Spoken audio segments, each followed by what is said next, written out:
జరుగుతున్న అన్యాయానికి వ్యతిరేకంగా ఉద్యమించాలనుకోవటం ఎప్పుడూ న్యాయమే. కానీ ఏపీ స్పెషల్ స్టేటస్ అంశానికి సంబంధించి పెద్ద అన్యాయం జరగలేదనే మాటలు కూడా వినపడుతున్నాయి. వివరాల్లోకి వెళ్దాం. నేను మిస్టర్ బీద్ నా కామెంట్. రాష్ట్ర విభజన జరిగింది. ఆంధ్రప్రదేశ్ కి రాజధాని కూడా లేదు. ఎంత కాదనుకున్నా తెలంగాణ కొంత సుసంపన్నంగానే కనిపిస్తుంది. పోల్చి చూసుకుంటే ఆంధ్రప్రదేశ్ తో. స్పెషల్ స్టేటస్ తో ఆ డిఫరెన్స్ ని మాఫీ చేసేయొచ్చు అని విడగొట్టేప్పుడు పెద్దలందరూ మాట్లాడుకున్నారు. అంతా అయిపోయాక స్పెషల్ స్టేటస్ కాదు స్పెషల్ ప్యాకేజీ అంటూ బొజ్జగింపులు మొదలయ్యాయి. పేరే మార్పు కానీ స్పెషల్ స్టేటస్ ద్వారా ఎలాంటి లబ్ధి కలుగుతుందో అదే స్పెషల్ ప్యాకేజీ ద్వారా మనకు అందుతుంది. ఇబ్బంది ఏమీ లేదు, అంతా సవ్యంగానే ఉంది అని భరోసా ఇస్తున్నారు గౌరవనీయ రాష్ట్ర ముఖ్యమంత్రి శ్రీ నారా చంద్రబాబు నాయుడు గారు. నేను అహర్నిశలు రాష్ట్రం కోసమే శ్రమిస్తున్నాను. రాష్ట్రానికి అన్యాయం జరిగితే చూస్తూ ఊరుకుంటానా? ముందు నేనే నిలదీస్తాను. అలాంటి మొహమాటాలేమీ లేవు. స్టేట్ కి అంతా మంచే జరుగుతుంది. ప్రాజెక్టులు వస్తున్నాయి, ఇండస్ట్రీలు వస్తున్నాయి అంటూ నమ్మకం కలిగించేలానే మాట్లాడుతున్నారు. పరిస్థితి అంతా చక్కగానే ఉన్నప్పుడు ఉద్యమం ఎందుకు? నిజంగానే అంతా సాఫీగా ఉందా?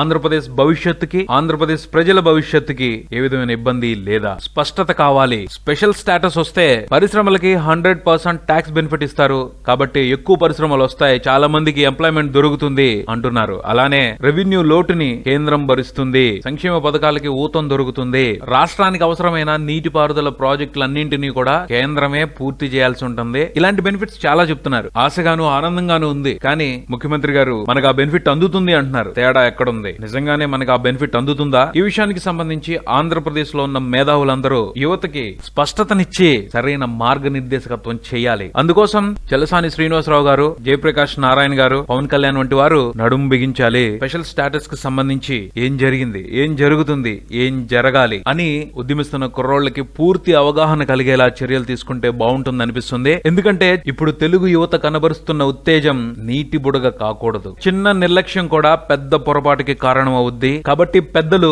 యువత ఆవేశానికి సరైన ఆలోచనల్ని జోడించాలని కోరుకుంటున్నాను. ముఖ్యంగా పవన్ కళ్యాణే ఈ విషయానికి సంబంధించి గట్టి బాధ్యత తీసుకోవాలి. స్పెషల్ ప్యాకేజీ మూలంగా ఇప్పటి వరకు ఆంధ్రప్రదేశ్ కి ఎటువంటి లబ్ధి చేకూరింది, స్పెషల్ స్టేటస్ వస్తే మన స్థితిగతులు ఎలా మారతాయి వంటి విషయాల మీద పవన్ ట్వీట్లని సంధిస్తే బాగుంటుందనిపిస్తుంది. మరిన్ని అప్డేట్స్ కోసం కీప్ వాచింగ్ మారుతి టాకీస్.